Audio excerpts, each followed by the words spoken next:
After the friends met Lyrian, the magical creature, they began to learn more about the world of Feriana. Lyrian was very friendly, and took them on a short tour to familiarize them with their surroundings.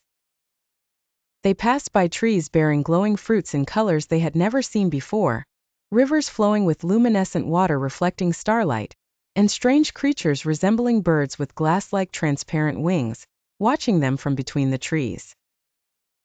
During the tour, they felt that this world was filled with magic and mysteries they had only scratched the surface of. Everything around them radiated energy and life, as if they were in a dream they didn't want to wake up from.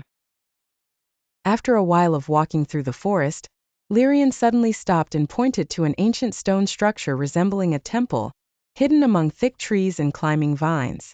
The stones were covered with moss and wildflowers, giving the place an aura of mystery and beauty. In a quiet voice, Lyrian said, "This is the place where your first test begins." They approached the temple cautiously and found a large door adorned with ancient carvings.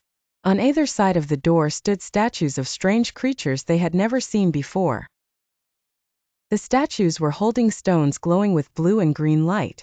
When Omar touched one of the stones, the carvings on the wall began to glow with a golden hue, and an inscription in an unfamiliar language appeared.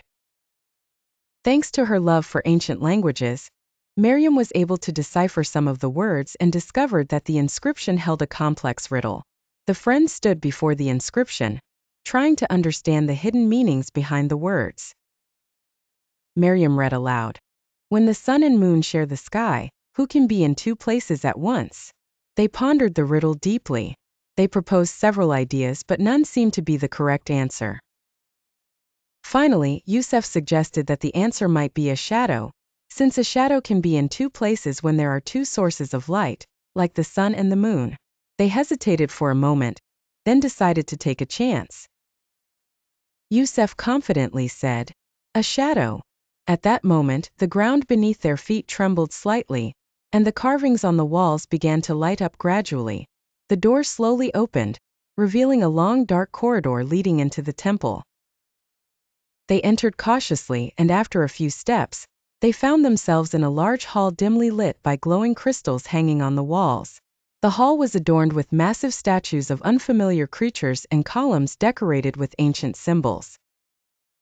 In the center of the hall, there was a stone platform with a crystal ball emitting a bright light. They approached it carefully, and when Layla touched the ball, a strong light flooded the entire hall.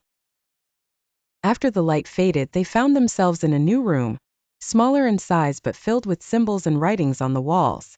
The room was shrouded in mystery, with the wall paintings depicting ancient stories and battles between magical creatures.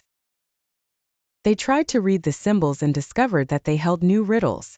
There were 4 riddles to solve, each requiring collective thinking and the use of their different skills. They began solving the riddles one by one. The first riddle required them to arrange a series of geometric shapes in a specific way to unlock a hidden door.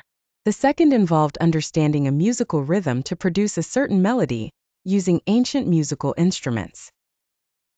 The third riddle required them to use fire to reveal hidden messages on the walls, which led them to the location of a hidden key.